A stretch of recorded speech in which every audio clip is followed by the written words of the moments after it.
Hello, everyone, and welcome to the second session of our AI Connect webinar series. I'm Tendü Yoğurtçu, leader of the AI group in TÜSİAD New York Network and Chief Technology Officer at Precisely. It's a pleasure to be here with you today. At TÜSİAD New York Network, our goal in organizing these webinars is to foster a global dialogue on the impact of AI on business, economies, and society. The AI Connect series brings together business leaders, innovators, experts, and decision makers from the US and Turkey to exchange insights and perspectives on AI's evolving role in shaping industries and society. Today's webinar focuses on AI agents, a topic surrounded by both excitement and misconceptions. While some envision fully autonomous AI revolutionizing industries, others see challenges and limitations that must be addressed. Together, we will explore what AI agents really are, the myths and realities, what's hype, what's possible today, and what's still years away, and how businesses, professionals, and industries should prepare for and leverage AI agents. We will conclude with a 15-minute Q&A session. Please feel free to share your questions in the Q&A box.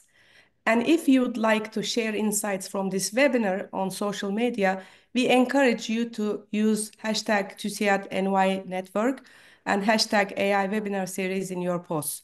You can also tag us on LinkedIn TÜSİAD New York Network page. To help us navigate this fascinating discussion, we are honored to have us today Eva Nahari'ye. Welcome, Eva, a seasoned expert in AI, enterprise infrastructure, and startup innovation.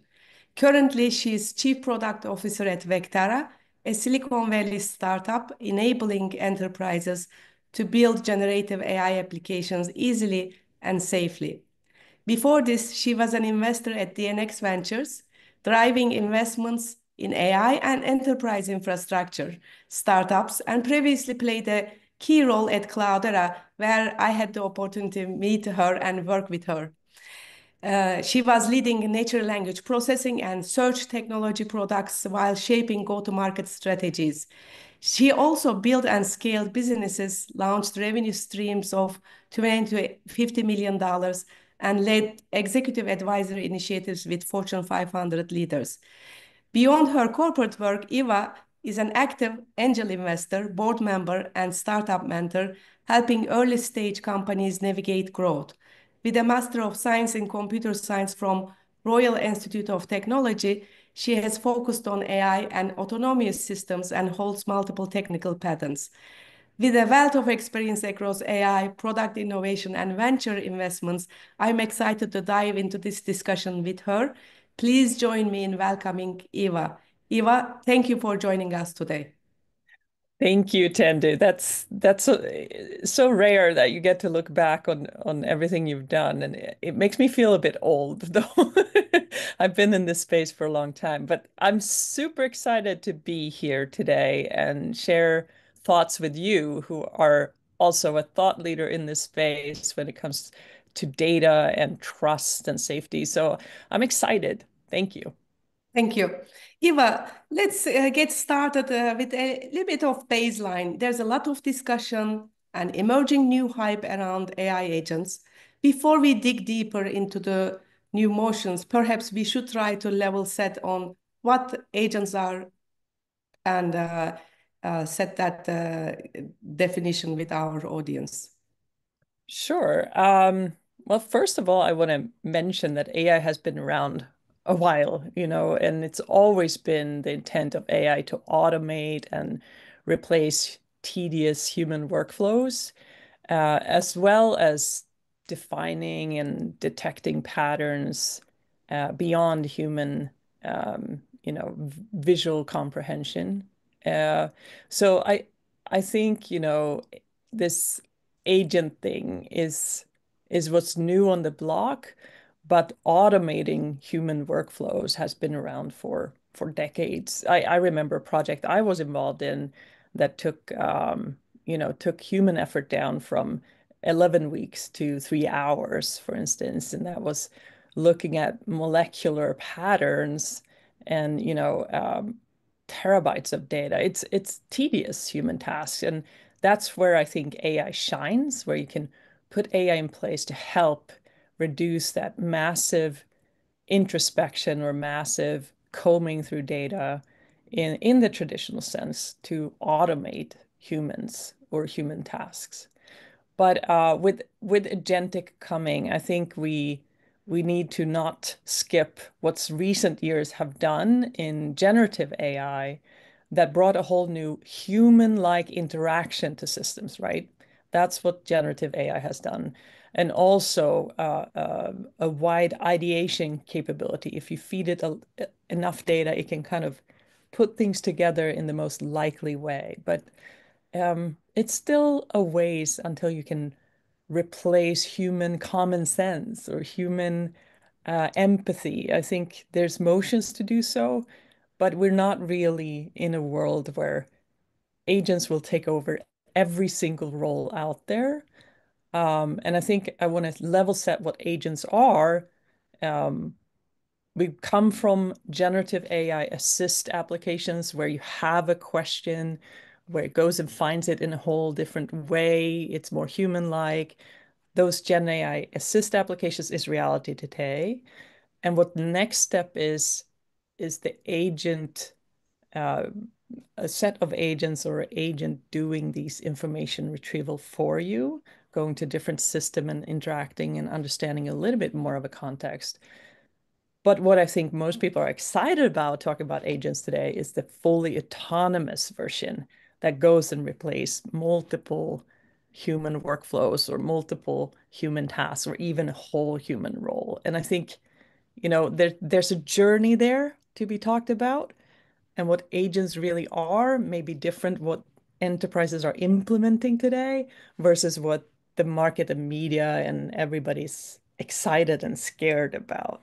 I think the span of automating human tasks spans all this, but what agents really are today is more of simple, basic information retrieval programs that can more easily understand human interaction.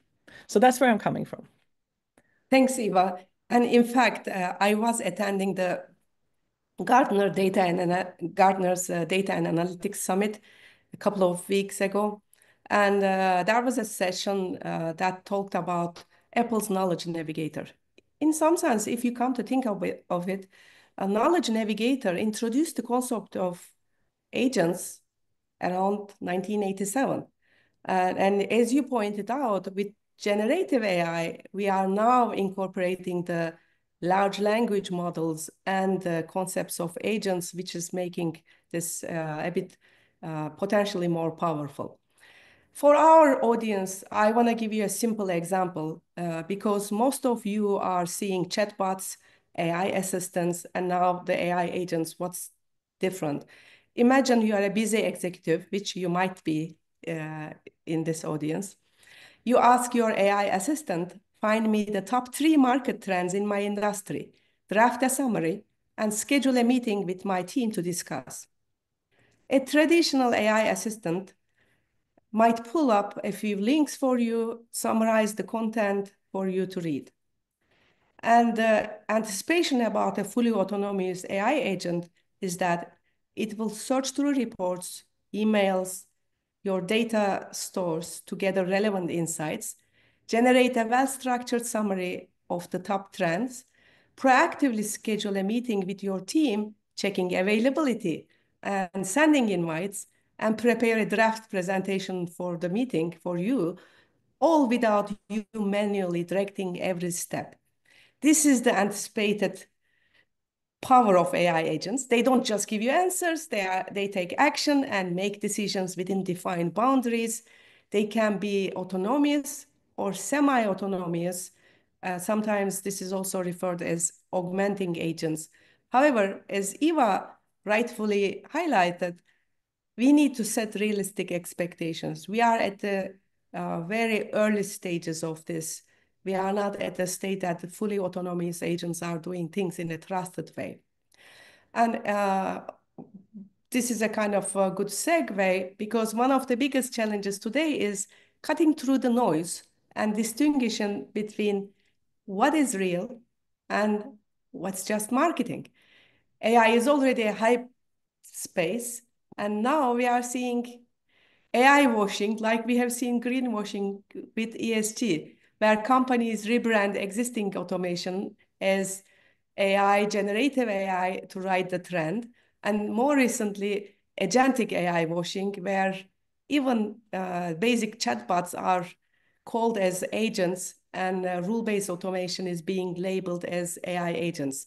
Eva, what are the biggest misconceptions? Where do AI agents fall short? What limitations should businesses be aware of? Well, first, I want to echo what you say. There's definitely a Gen AI noise. As a reference, last year, the number of application vendors that had Gen AI app in their description increased by 1,023%. So over 9 months. And recently, only over the last, let's say, 3 to 4 months, I'm not sure exactly, but 3 to 4 months, a lookup I did, there were 600 new startups with agent in their description, right? So it's just this unbelievable move of hype in the market, and I feel with enterprises who need to navigate and see what is real, who do I partner with, who will survive tomorrow, because there will be a massive consolidation, right? These many startups cannot survive. um, I think there's a fatigue on Gen AI, the word. So the market needs a new word to talk about and feel the most exciting new thing. So many have shifted from Gen AI to talk about agentic. But once you scratch the surface, there's not much agentic there.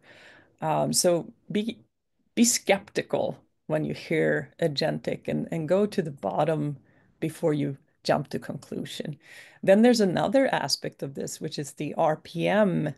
There's been autonomous workflows for a long time. All this RPM market is huge. And I think workflows and automating based on rules have been around for a long time. So the budgets are established. There's an enormous hunger to go after those budgets with new agentic workflows. But agents are so dependent on context. So many of them have also set up, this rules-based guardrails that are frail, of course, but what is RPM and what is agentic? That's another debate that I've heard some enterprises dig deeper in, and old concepts come up like ontologies, topologies, and all these different concepts from the decade when RPM was the kid on the block. So a lot gets reinvented, and that's exciting because then it's established, but it's also more complex to see what is actually agentic and what should I believe in. And again, I tie it back to the human-like interaction. You can describe in a human-like language what you want to be accomplished, but I think there's a lot of pitfalls there. Um, First of all, I think there's a kind of a mismatch in skill set and understanding of AI for the employees. A citizen employee of an enterprise, do they actually know the limitations of AI? AI doesn't have common sense. AI doesn't have critical thinking. You have to provide the entire context for AI to do things right. And sometimes it works, and that's exciting. But think about this example that a friend of mine gave me. You want termites is very common here in California. So termites in your home, you want to extinguish the termites in your home. You tell an agent to go and find a service that takes care of the termite problem at the very lowest price you can find. Okay, I think I've provided everything I need to do. And then 2 days later, I come home and my home is like burnt down. It's a fire service or something like that. I'm making this up as I go. But yes, the AI did what it was told to do. Go and find a service, a fire blasting service, in this case, for the cheapest price. It was only $50. It did take care of the termite problem, right? So this is what I mean, that the context is so full in our heads as humans. We understand if someone gives us a task, we have critical thinking, we have empathy. Of course, I'm not going to go and burn someone's house down without checking, you know? And it's just when you let an agent do um, a task on behalf of me, on behalf of a human, it's so delicate how you formulate that context, how you do check in with validation. Is this really what you mean? Or if there are many agents involved, you know, imagine the coordination across with these limited context actors, and getting it right will probably be more of a luck than the common scenario. So I'm entertained by this thought, of course. I'm excited about agentic, but it's so delicate in AI to give the full context. A parallel is to the shift to prompt engineering. You have to be very delicate in how you propose a question to a Gen AI system to get the right quality and accurate output, right? The same will be with agents. And, you know, we know that LLMs can make things up. What if something gets a little bit tweaked as you go through an agentic workflow? What's the impact 10 steps down? It can have massive detrimental impact. So I think one thing to think about here is, are you prepared? Do you have the skill set in your organization to really understand how to deal with agents right? You know, it's so naive today what's possible. So I think carefulness and caution is valid until you are ready to take on agentic, until you have awareness in your organization of how to provide context. I go on a rant here. I'm sorry, Tendü, but this is so close to my No, no, heart. I no. really Yeah, care about absolutely. enterprises doing it right, you know? Yes. No, absolutely not. And as you said, it's a journey, right? A journey to move from pilots to see value for the organization, a journey to acquire the right analytics and data capabilities, also a journey for the culture of the organization Yes. and literacy, data and AI literacy of the organization. I think all these three are super important to see success in the AI initiatives. With that, actually, we are seeing the move from AI pilots, which we have seen in the last couple of years, Gen AI pilots, from experimentation to actually creating measurable value with AI. And organizations are no longer just testing or experimenting, they are looking at how it drives real business impact. And one of the challenges I hear is that what to measure and how to measure the value and the return on investment. And one example was actually, code generation for software and technology companies has been a great way to onboard junior engineers and also make sure that there's a blueprint, some template generated before a more senior engineer looks at, etc. But it's not the amount of code generated makes sense as a value creation. How is this contributing to the velocity of the teams that are actually producing product capabilities or solutions? Is a better metric. I'm just giving you one example. And then we read on the news, I think last week most of you have seen Chinese hedge fund High Flyer has integrated AI through its startup DeepSeek to enhance trading strategies. And the AI agents analyze vast amount of market data and execute trades based on real-time analytics.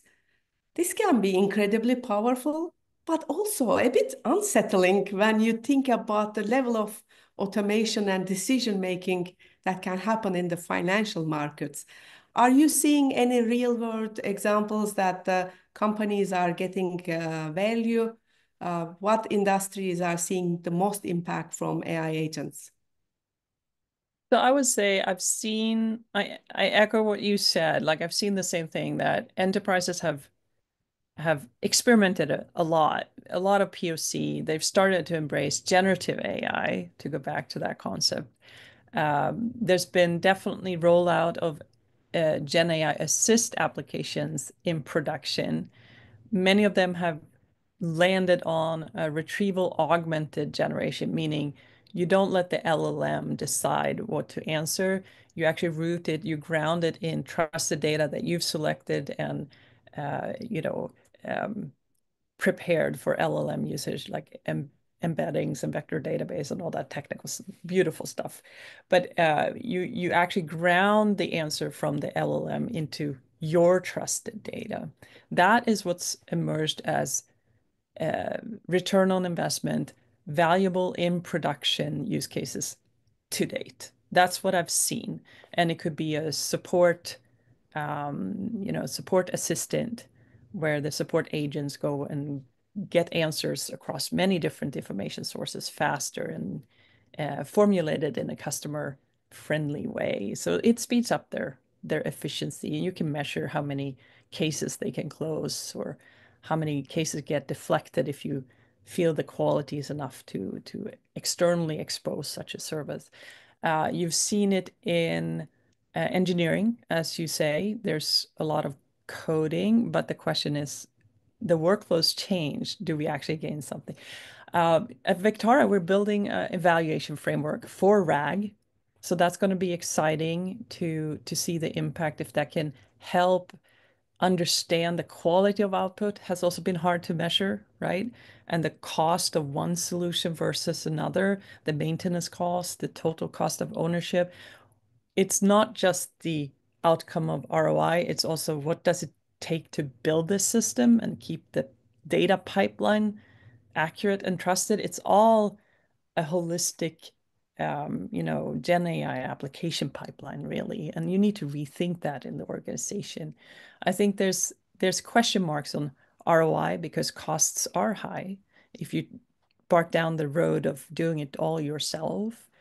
But because of this established, proven architecture of RAG, I think there's an opportunity to move into more industry impacting use cases. We've started to see wealth management advisors. We've started to see, compliance applications of different kind in insurance and financial industry and manufacturing. One of our clients implemented, for instance, a manufacturing assistant, right? So on the manufacturing floor, if a machine goes down, previously they had to wait 2 days for someone to come and reconfigure it. Now they have an assistant where they describe the problem and get the configuration descriptions back. So there's a lot of time saved and downtime in the manufacturing floor. So you can see the impact on yield. You can see the impact on work hours, uptime of machinery and staff. So it is starting to look measurable, and I see ROI, but that is mainly on Gen AI assist applications. You were asking me about agentic, and that's where I'm smiling. Yes, there are enterprises implementing agentic for sure. Um, it's either in the bucket of individual assistant for me to schedule my calendar, and that's very contained, or it is information retrieval, simple workflow, internal workflow in a function. I learned about a legal agent that takes a call transcript with a client, summarizes it, and posts it into a system of record. Like this is a very simple workflow, but it is agentic because it's not the human doing it. And it's on behalf of a human. So yeah, it is a basic agent. It's very much based on so-called tools, which is a new concept. Tools are basically agents who retrieve information from different systems, be it Salesforce or NetSuite and then you can aggregate that to more deeper information. I've seen that kind of agentic on the rise, but still in its POC stage. I haven't seen it reach full-fledged production yet with the enterprises I talked to, which is mostly regulated industry. So I don't know that I've seen ROI on agentic, but I have seen ROI and industry impacting transformational revenue generating applications on generative AI assist applications. Only when you use RAG, though. That's absolutely right. In fact, for us, we have seen the same with the support assistant, for example. Many of the companies usually start with internal data sets to be on the more cautious side. And you're absolutely right. When you actually use your company's data like a lookup table almost in these retrieval models, you enhance the outcome significantly. On the workflow automation, actually, as you were giving the example on legal, there's another area with the audit firm. I recall a conversation that I had. They were using semi-autonomous agents in that case to streamline financial audits. And the financial audits are traditionally very manual and complex. Typically, a 200-page report comes out of it. And they were using semi-autonomous agents to automate the workflow, retrieving and applying accounting guidelines, structuring this report, and handling all the repetitive tasks, and actually reducing that effort. So there are some cases. I agree with you. I think with agents, it's more pilots at this stage. Here's a question that comes up pretty much all the time. Will AI agents replace or empower humans? Oh, yes, both. And I think it's, as with any transformational technology, um, there will be tasks going away. And if those tasks fill, let's say 70% of a role, the role will probably go away over time. But the good thing about transformational technology is that new roles arise. So um, let's say one that I see a lot of agents, startups, is in SDR, sales um, development relationship, representative, sales development representative. Some organizations call it BDR as well. It's when you nurture a possible customer lead to more engagement, so it's ready. You identify if there's budget, if there's a buyer, buyer persona identified as sponsor, all that. So you reduce the time for sales to to close the deal, pretty much. So SDR is a function where a lot of agent startups have popped up. And the belief is that a lot of the tasks of the SDR can be done by agents. For instance, creating an email, scheduling a meeting, even doing a phone call. First phone call, is this of interest? Say yes or no. Outreach, and also follow up. Okay, these emails were sent 8 weeks ago. We need to follow up and do something else. Now I'm going to try to entice them with this new demo. There are tasks, and it fills up the SDR role.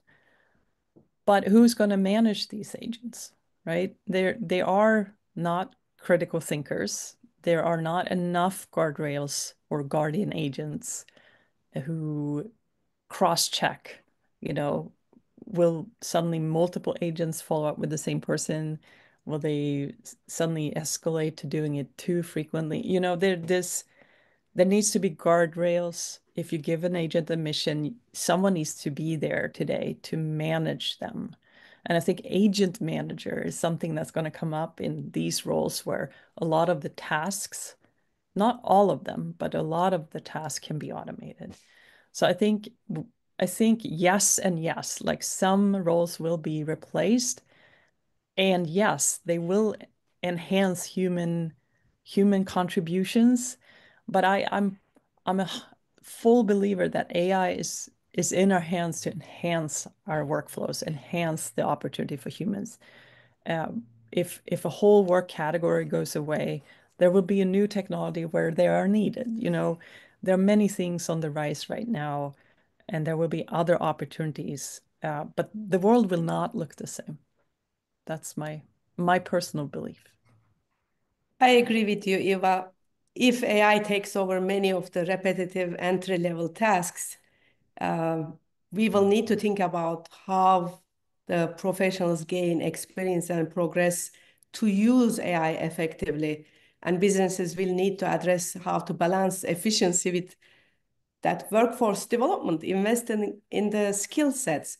But it also changes the way we think about valuable skills in an AI-driven world. In this environment, in my view, the most important and most critical skills won't just be technical. They will be about how we collaborate with AI effectively. For example, first I think about AI and data literacy will be essential.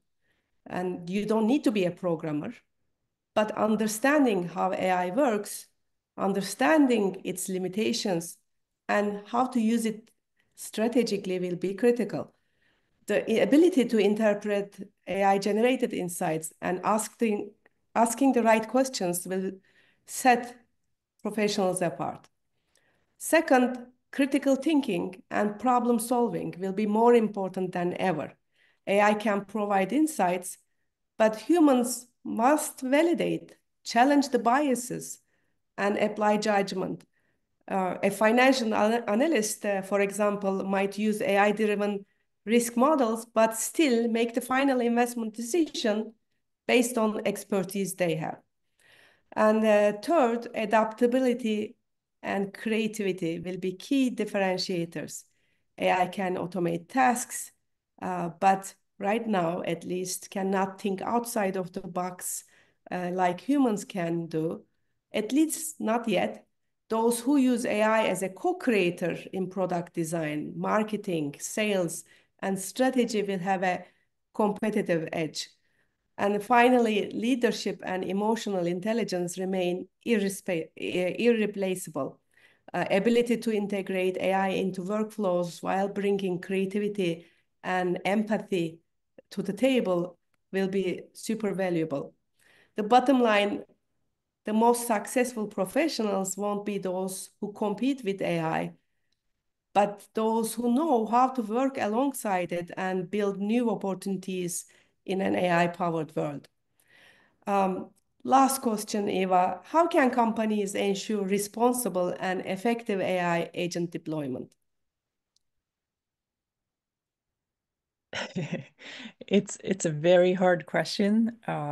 It's very wide because you need to think about what you just said. You know, you have to empower your entire workforce. You have to get everyone aware of what AI can and cannot do. And you have to think responsibly how to bring in junior talent because when the expertise move away, if all you've had is AI agents to do the basic tasks, who will replace the expertise unless you've trained another expert agent? But then it kind of stays with that snapshot of time of behavior and doesn't move with the times of the market. Like who is there to instill new behavior based on experience and based on observation in the market? And some believers think AI can do everything. I still believe that's very far out. Because I know AI so well, it's limited. It can't think for itself. It can mimic humans, and humans evolve, you know? So how do you let AI evolve in the right way without expertise present? And how do you build expertise alongside AI? So it comes down to how your organization responsibly can embrace AI. Yes, every function should be using AI today if you want to be relevant tomorrow. But how do you do that in a human included way? I think those companies will succeed. Um, I also think, you know, in this vast ocean of choices of vendors and hype and who to partner with, you have to have a strong compass on your company values, like who do you partner with? Who do you trust? Because the world will become much more AI generated. So who do you trust? Whose values do you align with? Who do you want to build an AI journey together with, an AI future success with? It needs to be trusted relationships between vendors and partners. And I think, it goes to embracing AI.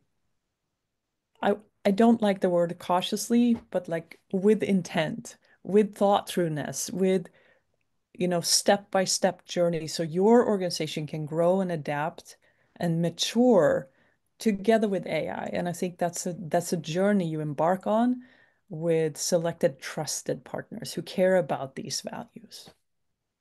I don't know if that answers your question, Tendü, but that's where my head landed. Yes, that absolutely answers my question. And thank you, Eva. One of the other things that I am hearing from our customers as well as other industry leaders is that the demand for trusted AI is also directly driving the need and requirements for trusted data. So in addition to thinking about trusted partners, trusted models, platforms, governance, transparency, explainability, you need to really think about investing in the data foundations in your organization. And this is an area of, obviously, I focus on it precisely, but many of the organizations are embarking that journey. And Yeah. I think, did, do you want to say something? Yeah, I was gonna say you inspired me. Like it's the whole pipeline. It's from data, what you do with the data, how you control the data. Also, you know, you can choose here. You can choose what data to fuel your AI with in good and bad bias, right? You want, let's say, autonomous driving. It's statistically proven that women in their 40s are the most safe drivers, right? And the most risky drivers are younger male drivers. That's just statistics. So what data do you want to train your autonomous driving with? You can choose bias and you can also fight bias. You have to think about what data you involve. It goes hand in hand. Trusted data, biased or non-biased data. How do you design the AI for your enterprise, for your brand? Because it will impact, how the output. AI is nothing but the data you put into it. So how your output quality will happen is based how you treat that whole pipeline. So I just want to echo what you said because it's so important. Thank you, Eva. And thank you, Eva, for such an insightful discussion. It's clear that AI agents are reshaping industries, but the key is understanding both their potential and also limitations. Before we close, I want to leave you with a few key takeaways from today's conversation. One, AI agents are powerful, but not fully autonomous yet. It will take time to build trust, and they still require human oversight and operate within set boundaries. They are speeding up the corporate innovation, but let's not make this a hammer looking for a nail. The key is in understanding where agents genuinely add value in automating workflows, optimizing workflows, and enhancing decision making. The second key takeaway is agents are augmenting human capabilities rather than replacing jobs entirely at this point. This is unlike earlier waves of automation, though, which you have to pay attention. The earlier waves of automation affected mainly repetitive tasks. Now, with AI agents, there's the potential also, with generative AI also, automating knowledge workers' tasks, creating new opportunities. And third is agents will become more sophisticated, but guardrails matter so that you can actually trust and you build the trust models within your organization. As we move forward, the real challenge is ensuring AI agents are used in a way that is strategic, ethical, and beneficial for businesses, society, and individuals alike. With that, I would like to actually also announce our next topic, and that is going to be with actually Dr. Güzeldere, who is going to talk to us about the ethical challenges of AI. We are going to be announcing that very soon, and you will get announcement from the TÜSİAD network as well as on our LinkedIn page. So with that, let me see if there are any questions. Eva, thanks again. This has been a great conversation with you, and thank you for sharing valuable insights. Oh, I always love talking to you, Tendü. You're so insightful yourself, so it inspires. Thank you. Thank you. So we have a question. Eva said that in an AI-driven world, everything would be different. Tendü said a few things about that brave new world, but what does Eva think about this topic? I think it depends on when, right? Tomorrow, things will be slightly easier for everybody, I think. But if we talk about maybe a decade or 2 decades down the road, I think the world will look very different because a lot of, to Tend's recent point here, like knowledge work will be replaced with multi-agent systems that goes and helps my everyday decision making.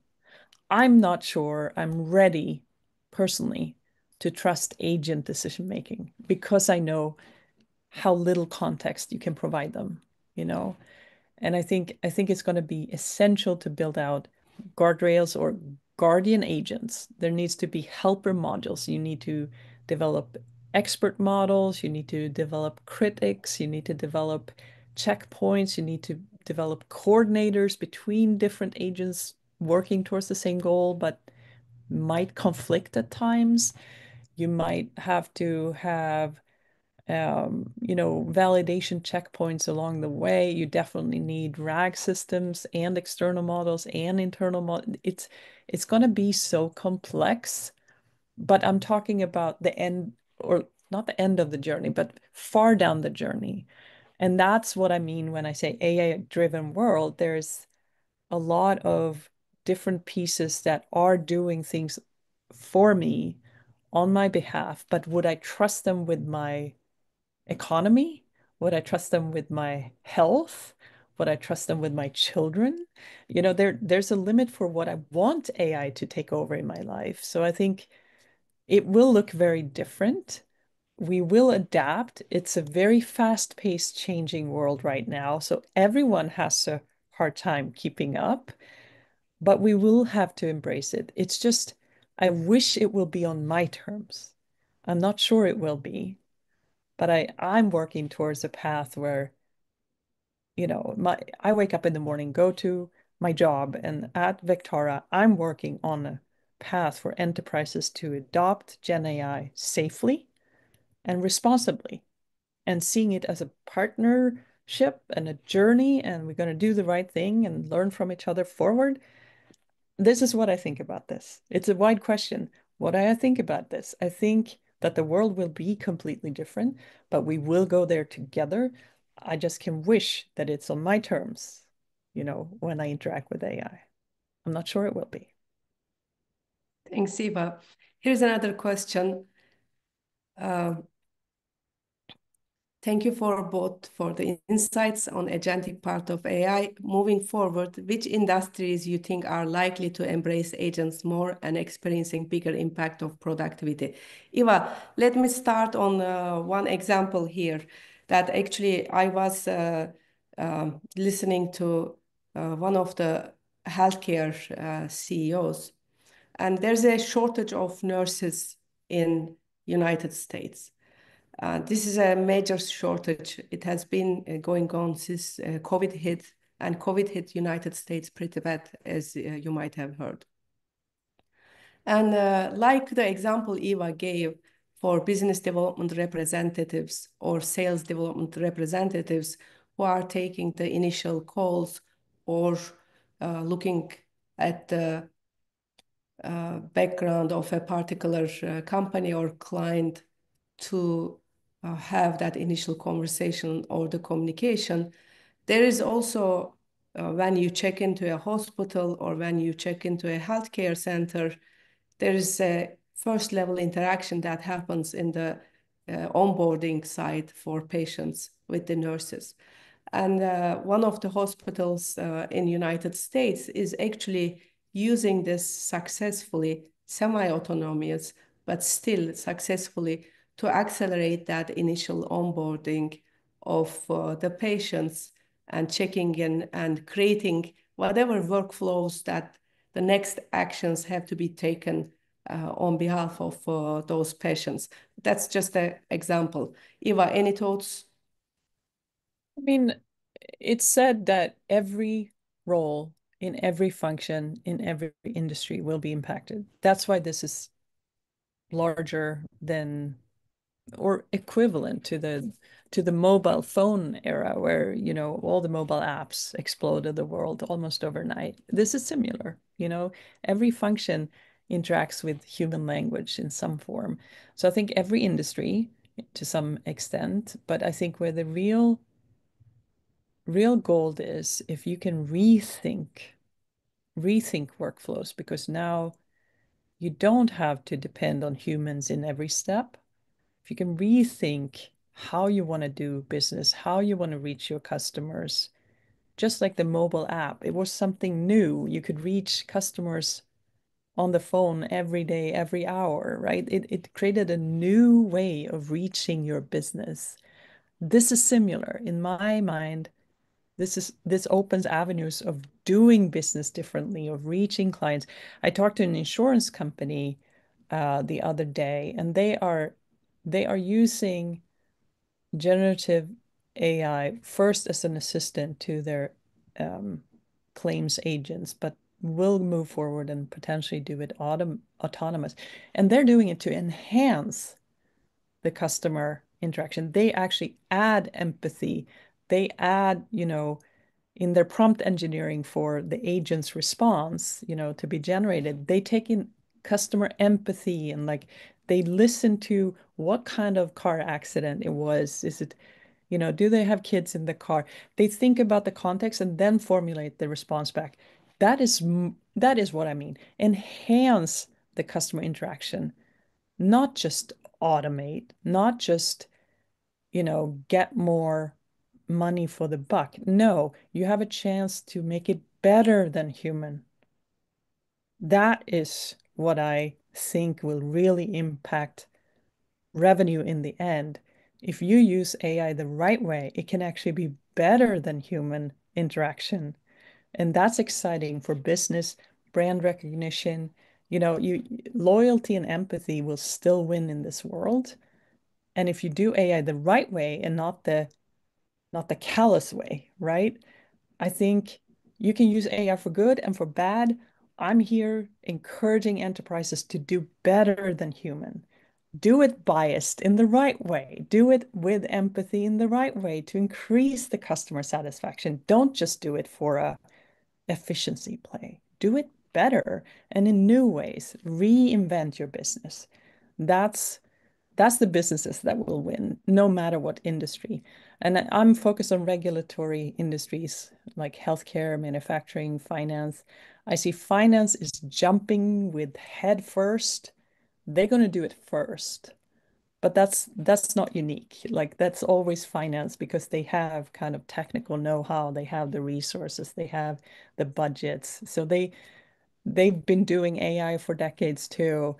So it's easy for them to jump into this. But I think which industries, which use cases, well, the organizations that rethink how they treat their customers and how they create new outreach to their customers, I think will benefit most. use this automation in the right way. Great points, Eva, especially on the creating better customer experiences. And there is an opportunity, as you said, not just with hyper personalization, but also avoiding the sometimes being in a cranky mode as a representative or influencing those experiences on a daily basis. Great examples. Another question is, are automation partners such as UiPaths automatically good AI partners for enterprises? Why and why not? Ooh, almost a trick question. So they are they are definitely good because they're established and they're not going to disappear overnight, which I think many of these thousands of startups will. Um, but were they built with agent first thinking? Probably not. Probably agents are added after the fact. Not to say that's bad, but I would widen my horizon to see, okay, I UiPath is good for what I use UiPath for, and maybe with agents that becomes more efficient. But there's not every workflow that UiPath can do. What else can I do? How can I, in my specific environment, in my specific workflows, get, maybe a partner that allows you to build it your way? Or maybe there's a new startup somewhere that builds it out with agent first thinking that doesn't have this legacy software. I'm not picking on UiPath at all. It could be any software, Salesforce or Workday. They're big companies who are adding agents on top, while there's massive amount of startups who build agent first. I think you should widen your lens to look at both, but there's also a safety in partnering with someone who's been around for decades, right? But I wouldn't exclude the new and upcoming because they will run faster. They will adopt it without legacy infrastructure to support. And maybe you just want to build your own. It's building agents should be easy no matter who you partner with. Victara allows you to build your own. Um, so there are many options, and I think you should partner with the partners who share your vision and your values. That's how you're going to be successful.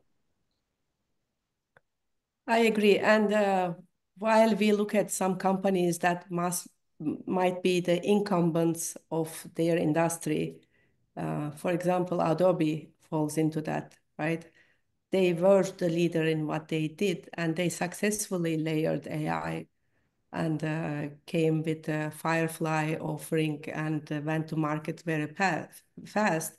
There are advantages of leveraging those kind of technologies. When somebody is an incumbent already, they have a strong product offering, they have a good customer experience, and they are utilizing it successfully versus a company that might be just a mediocre product offering and layering AI. You might be actually better off with evaluating what some of the fresh newcomers are doing in that area. There's a last question. And in fact, I think this question is going to be a great one for our next conversation on the ethical challenges of AI with Dr. Güzeldere. This question says, Jeff Hinton keeps saying that AI agents can easily harm humanity, and we would soon be cognitively so behind and helpless against AI that this would become a real danger very quickly in a matter of years, not decades. Should we worry about Hinton's warnings? In my view, uh, we should worry about the humans harming humanity at this point, which we seem to be doing great job in that. And we are the ones shaping the AI agents and what AI systems could do. So our ability to harm humanity is going to feed into those systems eventually. But again, this is a great question for the next conversation with Dr. Güzeldere. I would like to add one comment on that, which is You can use technology for good, you can use technology for bad, and we're in a point in humanity where we need to be extra careful to embrace AI with human in mind. So how are you going to ramp up junior talent if all your junior positions are filled with AI agents? You have to have a plan so that you 10 years down the road don't lack who to hire.